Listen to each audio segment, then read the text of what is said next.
To the Pulse. I am Andre Gretorp Hengshua, joined alongside Kevin RotterdaM Vanderkoy. We are doing a new segment for the first time today. It's a bit of build order breakdown meets the two Grandmasters in the NASL. Yeah, well, right now I'm not, but I have to admit I didn't really try for it either. I've been really like figuring out the new builds. Dude, Wings of Liberty was that when you got Grandmasters, that was what, like a month ago, max? Yeah, and yeah. 6 weeks or something. You have like a 6-month period where you can still call yourself I'll be Grandmaster. back. I'll be like Arnold Schwarzenegger. I'll be back. Nah, it's been really going well. I've been just trying out lots of new builds, kind of just figuring out my way in Hard Swarm. Yeah. And I have to say, man, this game became so much more hard. Yes. Like, it really did. Like PvZ in the old days, it was always like, oh, fast expand, then I chrono boost out my Phoenixes, then by the time my Phoenix are out, it's like, okay, now it's time that the game really starts. But now it's like early on Zealot, Mothership Core, you want to do everything right. I forget pylons all the time. I really make a lot of mistakes. Yeah. Oh, I have so much frustration on ladder. I mean, I'm playing Zerg right now. You've seen it. I've kicked a chair yesterday. I just stormed out. I was so angry. Because, well, it's frustrating. I mean, if you guys play ladder a lot, you guys will realize it. No matter what race you play, it's going to be very frustrating because you lose to these things that it's like, oh my god, that's just going to work one time. Yes. Why did you just do that? And it's like, well, okay, I need to be exposed to something like that. But we're here today to see what the pro players do, not only maybe what we do, but also what, you know, other big community figures are. Today, yeah, we got a little bit of both worlds. He's actually going to analyze a pro replay and a build that you've been using on ladder as well. Yeah. And I'm actually going to do something that I've been doing a lot my own. Not necessarily like the best build in the world. I do not expect Rain and MC to like watch me and say like, oh, that's an awesome build. Yeah. But I really think this is a build that can help out so many people on ladder and at least understand PvP on a better level in a certain phase in the game. And yeah, if I can help you guys with that, I'll be awesome. And I really think there's no one else better to teach you that part than I do, because I really started playing this opening my own. And I've been doing it like hundreds and hundreds of games. And at the end of Wings of Liberty, I kind of faded away from it because I didn't like it that much anymore. But now, because of the whole Mothership Core, which is basically a lot of early resources, everything kind of changed. So I'm really excited to talk about PvP. But yeah, go ahead, Andre. Yeah, I'm really excited for ZvP today. I have Dimaga, who has a very different style than any other Zerg. And I'm here really to showcase his style. I'm going to be bringing on probably Zergs too. I'm going to be bringing on a new Zerg every single week and just showing the differences. Maybe Nurchio replay next time around because he has a very different style of Zerg than Stefano, stuff like that, and it's going to be a lot of fun. Should we just kick things off? Let's do it, man. I'm curious to see what you have to say. Obviously, I'm going to keep my eyes wide open as well, because I want to pick up a thing or two. Definitely so. Because my PvZ win rate has not been very high, guys. I will teach you as much as possible for your last PvZ. night I was close to crying. Like I was close to having a mental breakdown. I actually, okay. You cried? I got home. You cried? No, I didn't cry. I got home, and Johanna's like, my girlfriend, Johanna, she's like, what's wrong? I was like, oh, these people on ladder. It is really fun what like, she's like losing in StarCraft can do with you emotionally. I know. And she's like, Andre, I hope this doesn't affect you this much because you're really torn up. And I'm like, I'll get over it. It's just, you know, I'm really sad, I'm mad, I'm frustrated, everything. I feel like crying right now. And then I go on Twitter, she's like, Andre, you really shouldn't do that. That's like drunk texting. I know. And I'm like, no, it's okay. It's okay. Just like drunk texting. Just I said a really, really nice, frustrating tweet. And then Spadishiwa, he tweets it back. He's like, that Gretorp rage. Yeah. I feel it. And it wasn't too great. Anyway, let's jump into the ZvP, guys. And we're going to see. Let's go ahead and just watch this from Dimaga's point of view. I want to really focus on his decision-making, how he goes about his build. He is one to really focus on mass Zerglings. And he defends against a lot of different all-ins. And I'll really showcase that. Mana is his opponent. He's going to be spawning up here in the top right-hand corner. Dimaga is, rather, as the blue Zerg. It is Cloud Kingdom, and we're going to speed things up. This isn't going to be like cast through, but I do want to show you guys some very key things. So ZvP in Heart of the Swarm. Remember, the basic strategies of Zerg haven't really changed. You still need 3 base against Protoss that are going 2 bases. Forge Fast expansions and Gateway expansions are really common, but still, you'll want to focus on getting that 3 base. Of course, your natural going to be here, your 3rd base going to be here. But it's interesting at mid-game. There's a lot of different all-ins, gateway all-ins that hit at 9 minutes, 8 to 9 minutes. There's the Immortal all-ins, and of course Stargate all-ins or Stargate pressure. So I'm going to separate them into 3 different things. Always think of StarCraft as 3 major aspects that you can invest. It's either economy, tech, or army, right? And we need to locate where exactly our opponents are going with this. So that's where we're trying to really discover at that 6 to 8 minute timing where our opponents are headed. Ready? We can see a gateway going down. This is a very early gateway. And as you can see, this is a gateway expand. See, no gas is taking, no forges. But we don't know that yet. If you are really, really versed in this matchup, you will know this is just a straight gateway and then a nexus. There's no way that our opponents can get a forge by the 3 minute timing or 3:30 timing and already have that gateway finished. So you can already see probe getting into the base. It's going to scout out just the very, very standard stuff. We are forced to take a third over here, or our natural over there. But here's something that's very, very interesting of it all, okay? We're going to stop around 4:30. And this is what makes Dimaga very, very different. He's going to get a gas right now. So a lot of people might not understand what's going on with this gas.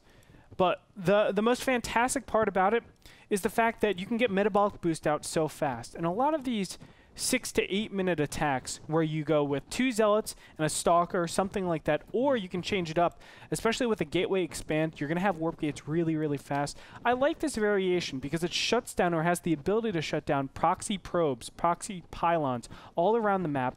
And if you can prevent that first warp in, you know, the distance to travel from over here with the zealot to all the way to the third is approximately 30 to 40 seconds. That's a whole rotation of units you can have with larva. And if you didn't know, hatcheries produce 2 larvae for 30 seconds or 1 larva every 15 seconds. So we're talking about a good 2 production cycles from each of these hatcheries. That's an extra 6 Zergling packs that you can get. So this is really important. You get that metabolic boost out super, super fast in time for anything like that. From here, we're just scouting. We're taking our 3 bases because remember, we need to first identify what our opponent is doing. 2 zealots are sent out, but we don't know if this is a +1 timing or if it's something just like pressure. Now, 5 minutes and 20 seconds, let me tell you, it's impossible to have +1 and attack your opponent with a gateway expand, so we shouldn't be worried about that.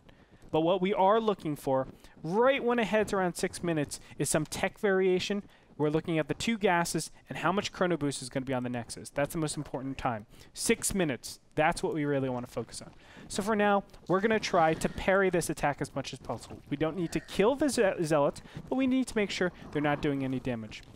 What is the result of that? We're going to look at the units tab really quick. 8 Zerglings, that's it. Plenty to kill 2 zealots, or at least ward them off.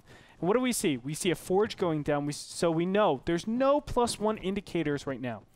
Now, this is a big tell right now. If you're going to do a big gateway timing, it's going to be severely worse if you don't have +1, because you empower Zerglings all of a sudden. So right now, we're ranging our opponents. We're saying, yes, you could do a gateway all-in, but it's not necessarily that strong. I can just rely on Zerglings and not have to go to Roaches, which is very gas efficient. That way we can tech up, we can go to Lair, we can get essential upgrades. It's going to be really, really nice.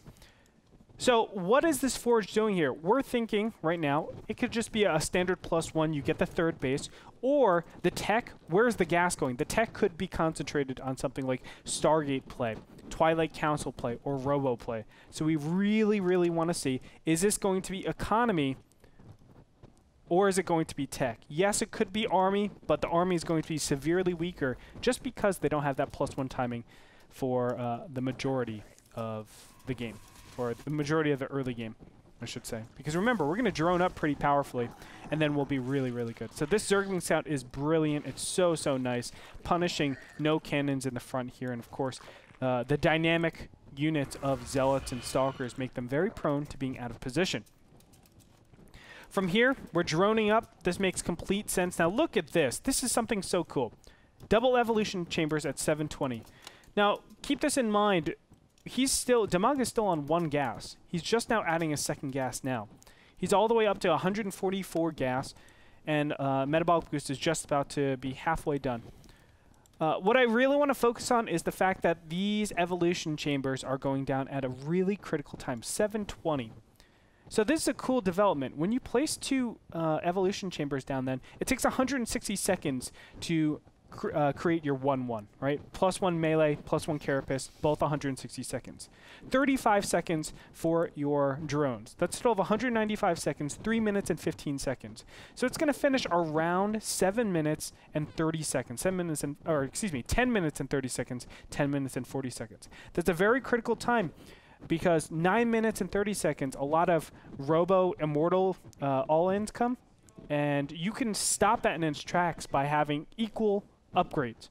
And when you have that, obviously empowering your Zerglings yet again, you're able to hold that off with just Zerglings. Tech switching is a lot easier, and you can go from there. Remember, Zerglings are very, very key, because if you can rely on Zerglings in the early game, it enables you to tech to better units faster, right? To mutas, to infestors, to swarm hosts, things like that. It's very, very efficient. So we're going to focus on that. Even Hydralisks, it's very efficient. Right now, great Overlord positioning, checking the third base. Now, we're already 8 minutes and 30 seconds. This is a very, very big tell. This is telling us we need to be careful for some big pressure. Could be an all-in, could be, you know, just regular pressure. So I love that spores are going down in the production tab. 14 Zerglings underway. I should expect nothing else but Overlords and mainly Zerglings from here. 8 minutes and 30 seconds, we don't see an expansion. You really have to be careful because the range of your opponent is very, very big, right? I would even say 8 minutes. If you see no third base, then you have to be really careful. If it's, you know, if it's a third base at, let's say, 7-minute mark, go ahead, drone up to your heart desires because you're not expecting any pressure. But right now, we have to be very, very prudent and a lot of pressure that can be upcoming. So we're going to be a little bit prudent here. That's why we also see no more gases going down. I love this incorporation of the Roachworn and the Baneling Nest. Baneling Nest is going to remove the ability for Sentry Zealot to be super effective. That's a very hard counter to Zergling only.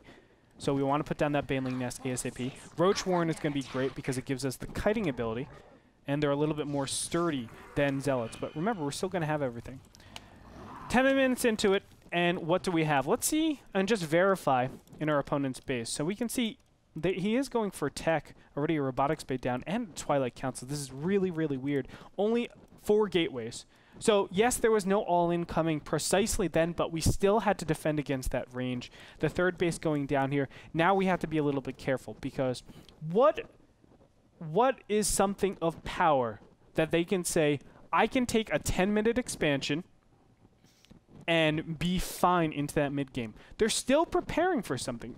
It's not going to be Dark Templars, because Dark Templars, as soon as it gets scouted, you're dead, right? It could be High Templars, because that has really good AoE efficiency. And it could be Colossus. That also has really good AoE efficiency. It could also be Immortal Archon.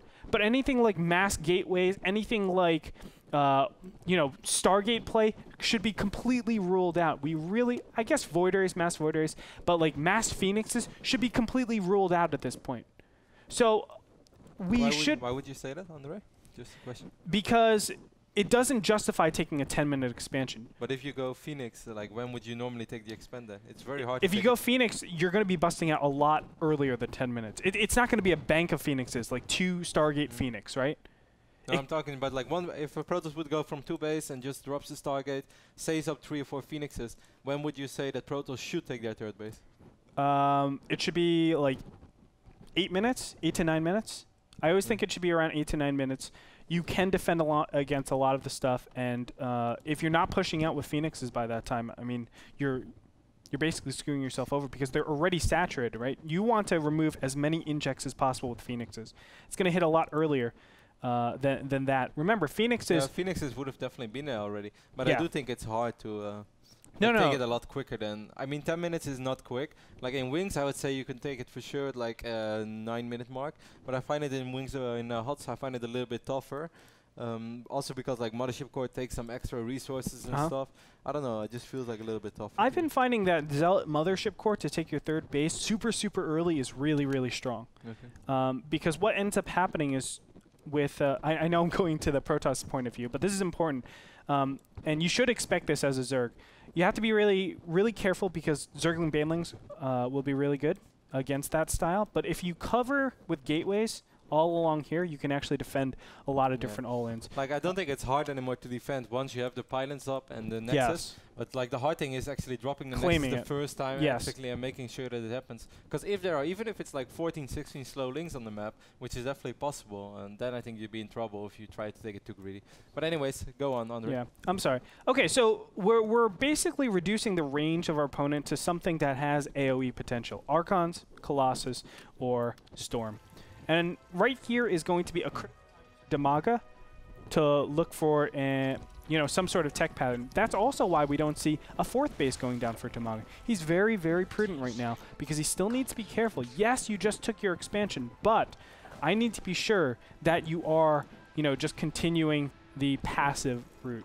So I like what we're seeing so far. He's playing very, very defensive, not willing to put his Zerglings down here and try to get something done. No, that's really silly because if we're 10 minutes into the game, just looking at the units tab, 40 Zerglings, what are 40 Zerglings really going to do 10 minutes into the game? Most likely you're going to just screw yourself over. The fake aggression, is it really going to do much? Well, 10 minutes into the game, if they have been producing any units at all, they will have a sufficient amount to ward that off. So you're not really threatening anything. You're not forcing them to make more units. So I think this is a really, really important thing that we're seeing right here from Dimaga. Just passivity. That is correct play from him. Double expanding. Now this is a little bit interesting. He's taking the top left base and the mid right base. I like this because you're kind of saying my bases are expendable. You can go ahead and give up one of them, knowing that the other extreme, wherever your opponent's army is not, is still very, very safe. So I do agree with this. I like the more conventional 4th base, but Dimaga style, of course, is very, very plausible. We have scouted in here, saw that there's Colossus. Of course, this Phoenix is a hallucinated Phoenix. Where are we going to next? What is the path? We're going to Hive. 2-2 is almost finished. The question is, what makes sense with the progression of this build? And the clear answer is Ultras. Every single time it's going to be Ultras. Now, you can go something like Corruptors and do a huge Zergling Corruptor attack, but I feel like that isn't as strong, given he hasn't tech switched Stargate. I think there is a build where Protoss go for like five Phoenixes in the beginning stage to ward off any mutas, and then switch to Colossus really fast. You can bang in with a Corruptor, Zergling, Roach timing with that. This, I don't think it exists. Because there are no Phoenixes, there's going to be a lot more gas concentrated to Stalkers, so you can't really do something like that. But I would say, you're getting a very fast 2-2 relative to your opponent. Of course, you're on equal upgrade, so that's always advantage for Zerg because your Zerglings will never get two-shot by Zealots. Ultralist breakdown wall, so it empowers Banelings, which are so important. If you get rid of the Force Field, you get your Banelings to connect on Zealots, and then your Zerglings all of a sudden are attacking better targets. And I think anything else doesn't really make a lot of sense. If I go Roaches, Roaches aren't really going to do anything at this point in time. Hydras aren't going to do anything at this time.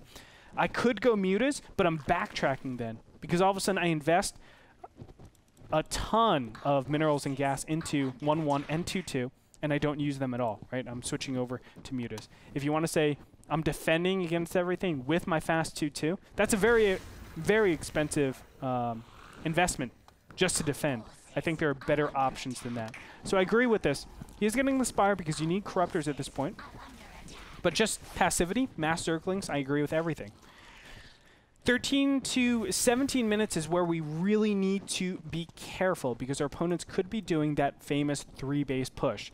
Normally the standard is 15 minutes, but we have seen earlier in past games, we have seen later in past games. Given it's a 10-minute 3rd base expansion, we can expect something like 14, 15, 16 minutes. That's the more common. We haven't had any altercations, so we're preparing for that timing. 14 minutes into the game, we're getting our Ultra Cavern. This is still not optimal against the 3-base all-in, but it's still part of Dimaga style. We still want to explore it, and 13 Corruptors. So right away, this is something interesting. I always want to focus on what our goal is for our first attack, or our first engagement, I should say. What is Dimaga looking to do with all these Zerglings and 13 Corruptors?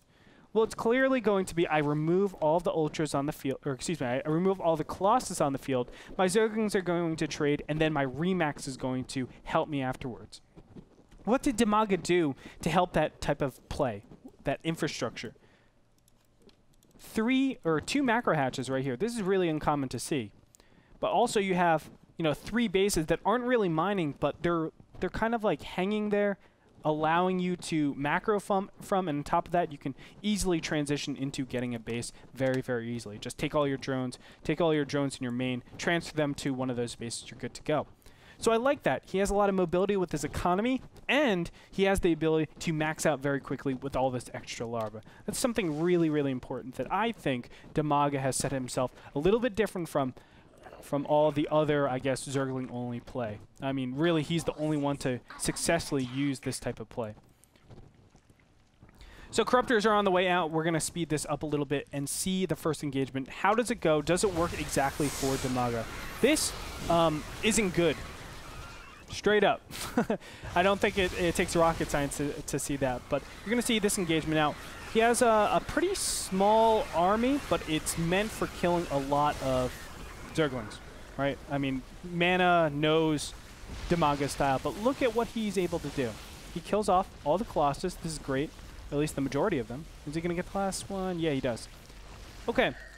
So what does he do from here? Now he needs time. He needs to be careful because there's a lot of momentum that Mana can take. That was an atrocious attack by Dimaga. Yeah, it was really bad. Like really army bad. died before, and then everything kind of run in one by one. But it's very good that he had the overwhelming amount of Corruptors. Correct. He can sort of get away with that. Otherwise, this is game over. Remember, he has an economic advantage, and he's able to maintain his larva count, which is really, really important. Units have 19 larvae still, so it's not looking all that bad.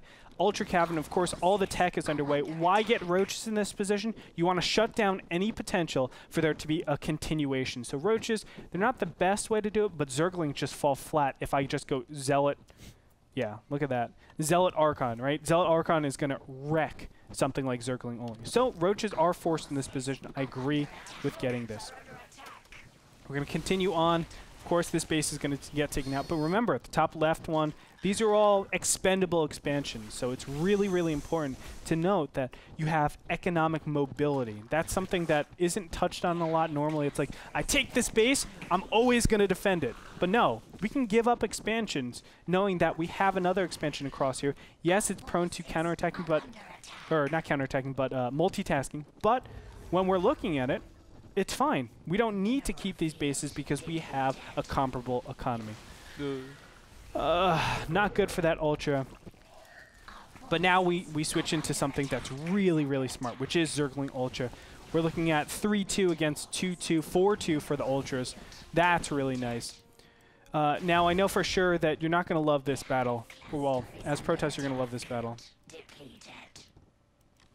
But we're going to look at the first mistake of Dimaga. Okay, let's talk about this fight. Because obviously it's not the best fight. And this is going to be the first mistake of Dimaga. But this is important when we're looking back at replays. We're asking ourselves, why did we need to engage in this, or what is the purpose of this engagement? So right now, I understand Dimaga's thought process. Let's look at the units tab. 16 9 Zerglings, 15 Roaches, and 2 Ultralisks. We have to ask ourselves, what does this army counter? Right? What is this army trying to achieve here? And if we look at everything, Archons, we know that there have already been Archons out. The soccer count is obviously pretty high. Does this beat this composition? And, you know, some people would say yes, some people would say no. It's really tough. But is there a better composition with our current economy? And we have 500 or 600 gas, 1,300 minerals. We have a total of 8 gases. So we have the ability to change around all over the place. We can actually say, I want to trade this army cost efficiently.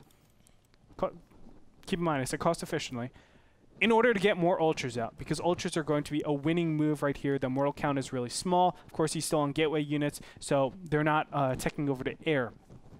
So that principle is great, right? Let's trade efficiently, replace with Ultras, and then I can really do something, because Roaches, they're a big investment into some sort, or into supply.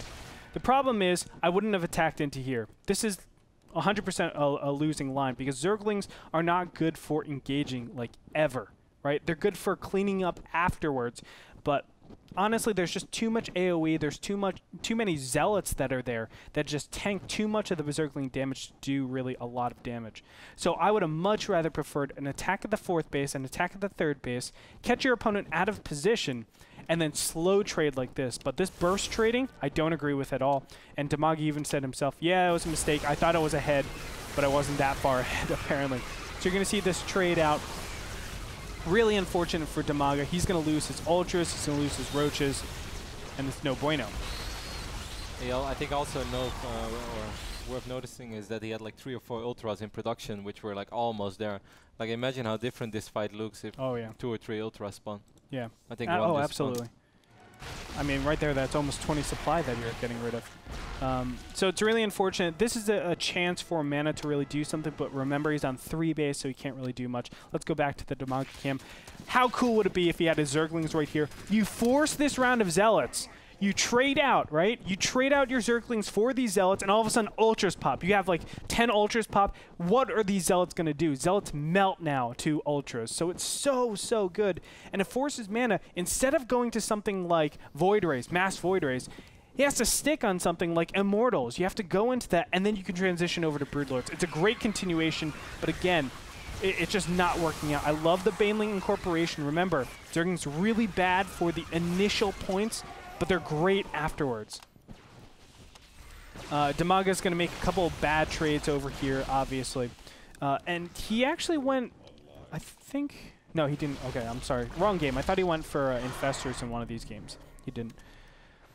So, okay, where are we at with Dimaga's point of view? Okay, we're still trying to amass our Ultra count. We shouldn't have direct confrontation. So any direct confrontations, I think, are really, really poor. This is really bad, too. Yeah, and this is a clear tell that we haven't been having the most intelligent engagements. I agree with the first one with the Zerglings trading off with the Colossus, but it's not the most intelligent way of utilizing your Zerglings. Obviously, they all got shattered. Still, we've been able to get our Ultras up. I would say right now Protoss is slightly ahead since they've been able to get up to air, but we don't know that just yet. But we can kind of assume that. You always have to have that in the back of your mind as Zerg. Okay, we're getting our Ultra count up, so this is good. They're still on a gateway main army. If I'm Protoss in this situation, I'm actually sending my Zealots everywhere, right? My Blinkstalkers are just for harassing. That we can have that slow, gradual, I guess, deterioration of gateway units of my army, and then replace it with something like Immortals, like Void Rays, like Colossus, like Archons. That's going to be the most optimal way to play this out. So I have to realize that as Zerg and say, let me cover all of my bases. This is a main point where Zerg wants to be getting static defense in major key areas. That would be the main base. The 3rd base over here. This one over here. Yeah, this one, it's going to be covered by my main army, but at least this one. Because if our army's in the bottom right, we cannot be defending the top left all the time. It's just really, really inefficient. So we want to be focusing on that. Let's go ahead and speed it up and check the next major engagement. Now we have Ultras. Everything's looking good. And let's see this engagement. You're going to see just a dramatic difference now with the power of Ultra Queen, right? And this looked like it was a really bad engagement for Dimaga, but all of a sudden, everything's shredding through the army. Unfortunately, Void Rays are out, and Void Rays stop a lot of this. Now, they don't have the bonus damage to massive, but I'm telling you, you charge at that prismatic alignment, and you can do a lot of damage. You can see, even under all the fire, this is something that's so powerful. Ultras just tear through everything. This is why getting the mass Ultras, the way Dimaga did, was so clever, and he's supporting it by mass Queens. So really wrecking the 4th base. This is the first time. Remember that units lost tap? Look at that difference. I mean, he just lost a small, maybe 6,000 resources, and all of a sudden, the very cost-efficient all-game-long mana loses a total of 8,000. A dramatic difference. Taking out the 4th base is going to be so freaking important, and here's where the harass comes. This is why static defense is going to be very, very important at this point in time. You kind of assumed this was going to happen, but remember, Void Rays are still out. They're still very powerful. Now, how do you deal with Void Rays? We're going to see something that's really interesting from Dimaga. Already from the production tab, see how 4 Queens are on the way out? This isn't to inject. This is mainly to deal with the Void Rays. because we have a lot of tempo control. They can't get High Templars and Void Rays and a decent ground army. So we're going to rely on our Ultras to basically take all of ground control. And then we can rely on the Queens. 175 health is a lot different than Hydras with 80 health. They're the ones to deal with those Void Rays. Excuse me, Void Rays. So Ultras are basically zoning out for your Queens, and then the Queens are the ones that are able to really, really take the brunt of the damage from those Void Rays. So again, a couple trades here. We're going to speed things up. Rally, rally, rally. Units tab. We're looking at how many Queens so far? 10. When do you ever need 10 Queens? It's going to be at this time when you have momentum. Let me tell you, 3 Corruptors for every 1 Void Ray. That is not the most cost-efficient way to deal with those Void Rays.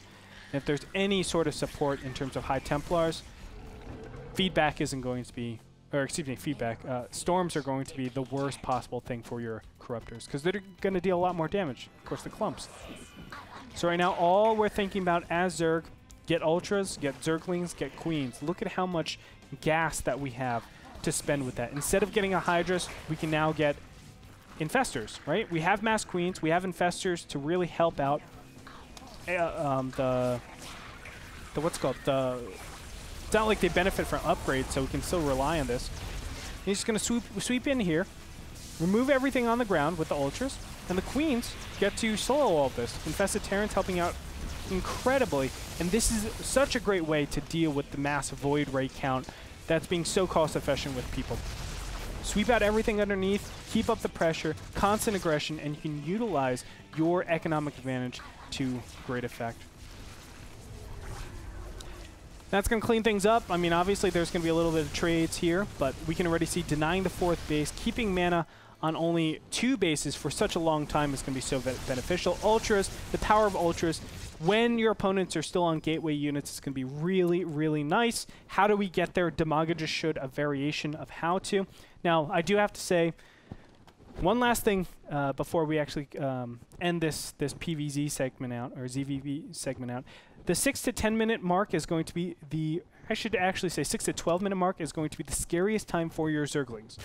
And don't be afraid to tech switch to Roaches. That's something that you have to be very well aware of. The Roach Warren was put down really, really early in case of those all-ins. I have a lot of Zerglings, they're well upgraded, but if they come in with mass gateway units, plus Immortals, plus Archons, I need to be able to get something that defends against that. This build does have holes in it, but assuming that your opponent does some stuff, assuming your opponent doesn't all-in, or you can scout out well enough, you're going to be in a great shape to have that whole progression. So remember, Ultras are good against gateway units, have to be willing to tech switch. That is Dimaga's ZvP. I hope you guys enjoyed that. RotterdaM, any questions? I think actually it was a really interesting game because it definitely looked like Mana was doing very well. Economically, he wasn't doing that well for a long time, but those first 2 fights were just awful by Dima. Yeah. Certainly the first one, because I really think like the first one was very smart. Some people might have actually, like when they were watching that game live, it's like, wow, 13, 14 Corruptors, like maybe he's overdoing it. But if you take out those Colossus immediately, you make sure that Protoss can't continue their push. Correct. No Protoss is ever going to walk up the ramp in between 4 Zerg bases without Colossus. You just Correct. don't do that. So even though that like final engagement was awful, he did succeed in what he wanted to do, and that is kill the Colossus. Yes. And that's basically what kept him alive, because if he wouldn't have done that, if he would have had like 4 Corruptors less and 3 Colossus survive, Mana just walks up the natural and kills him. Absolutely on the spot. right. And, you know, something that's really cool, that's also map dependent, because of course we saw this on Cloud Kingdom. There's a lot of different attack paths. If we're on something like Daybreak or even Akalon Waste, you can spine up so easy, right? You spine up really, really well instead of making so many Zerglings. You still have the same trade of Zerglings with Corruptors against the Colossus, but if you don't have a sieging unit like Colossus or Mass Immortals, are you going to attack into Mass Spine Crawlers? Absolutely not, right? You're not, because there could be so much more behind that.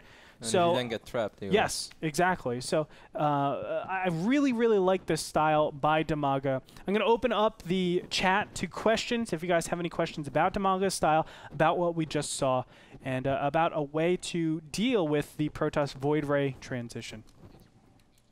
We're going to do that when we come back from break. Don't go away, guys. We'll be back for Q&A and then RotterdaM's portion. PvP.